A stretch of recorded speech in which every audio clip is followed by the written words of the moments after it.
रफ्तार पकड़ लिया है पटना मेट्रो का काम, क्योंकि बाईपास में अब कतार में दिखने लगा यहाँ से वहां पिलर। देखिए कैसे भव्य यहाँ से वहां एक सिद्ध में पिलर और पियर क्या दिखाई दे रहा है। तो चलिए आज इस वीडियो में पटना मेट्रो के इस काम का हम अपडेट आपको देने जा रहे हैं। 31 किलोमीटर लंबा लगभग 13,500 करोड़ की लागत से बन रहे पटना मेट्रो रेल कॉरिडोर का काम रफ्तार पकड़ लिया है। अगर आप बाईपास की तरफ से इधर से जाएंगे तो यहाँ से वहां एक सिद्ध में आपको पियर दिखाई देगा।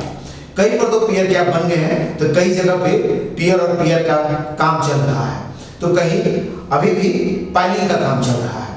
लेकिन कुल मिला के करके है तो पूरे कॉरिडोर में अगर आप मीठापुर से लेकर के ISBT तक जाएंगे तो हर जगह कुछ ना कुछ काम आपको होता हुआ दिखाई देगा पटना मेट्रो रेल कॉरिडोर में। बैकड्रॉप देख करके तो आप समझ ही गए होंगे कि एक एक करके हम आज आपको इसका अपडेट देने जा रहे हैं। अगर आप मनमोहन हक स्टेडियम आएंगे तो यहाँ पर TBM मशीन आ गया, जो आप स्क्रीन पर देख रहे हैं यही TBM मशीन है।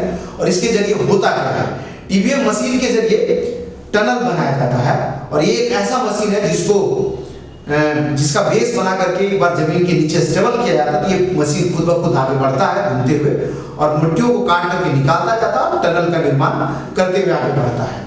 इस टनल के जरिए पटना मेट्रो का सबसे बड़ा हिस्सा जो है बन करके तैयार होगा।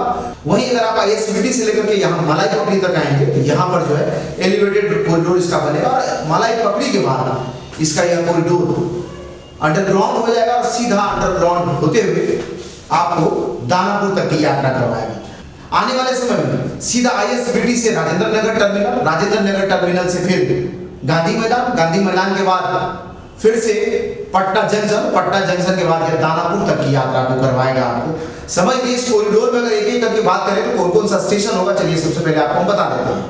पूरे इस कॉरिडोर में अगर आप देखें तो यहाँ पर ये दानापुर से शुरू होगा और यहाँ पर आकर के ISBT पर ये खत्म हो जाएगा।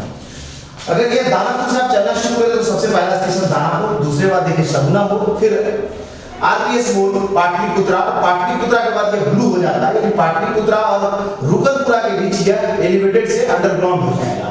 फिर ये रुकनपुरा के बाद राजा बाजार, फिर पटना जू, फिर यहाँ विकास भवन के बाद विद्युत भवन के बाद यह कॉरिडोर यहाँ देखिए C शेप में बन जाएगा। एक तरफ में यहाँ पटना जंक्शन है, फिर मीठापुर है, दूसरी तरफ पे ये यहाँ पर आकाशवाणी स्टेशन है, फिर गांधी मैदान है, फिर PMCH है, फिर ये यूनिवर्सिटी है, फिर मनमोहन स्टेडियम है, राजेंद्र नगर है, फिर मलाई पकड़ी है, फिर कैंब्रिज है, फिर बोधनाथ 0 माइल और फिर ISBT।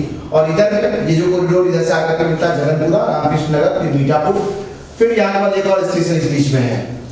इस तरह से आप पूरे कॉरिडोर को समझ सकते हो जिसका काम बड़ी तेजी से हो रहा है। पटना में अगर आप इधर से भी गुजरेंगे तो हर तरफ में पटना मेट्रो का बैरिकेडिंग आपको दिख जाएगा।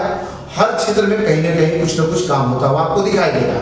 जिस तरह से तैयारियां हो रही है, आने वाले मार्च से इसके टनलिंग का काम शुरू होगा, यानी अंडरग्राउंड जो पार्ट इसका बनेगा उसका काम शुरू होगा। आपका पसंदीदा चैनल उस समय में बड़ी ही जिम्मेदारी के साथ उस टनल में भी पहुंचेगा, आपके लिए तस्वीरों को रिकॉर्ड करेगा। फिलहाल आपको बता दें कि काम बहुत तेजी से हो रहा है। पूरे प्रोजेक्ट का लागत 19,500 करोड़ है, जिसमें जमीन अधिग्रहण को अगर छोड़ दिया जाए तो लगभग 13,500 करोड़ की लागत से इस कॉरिडोर का निर्माण होना है। 31 किलोमीटर लंबा पटना मेट्रो का यह रेल कॉरिडोर अगर बनकर के तैयार होगा तो पटना में ट्रैफिक की समस्या से या कहिए कि रोड पर जो ट्रैफिक पे आप जूझते हैं उससे थोड़ा सा आपको आराम मिलेगा और तय समय पर आप मेट्रो में अगर चढ़ेंगे तो गंतव्य तक पहुंच जाएंगे, आप कहीं जाम में नहीं फंसेंगे।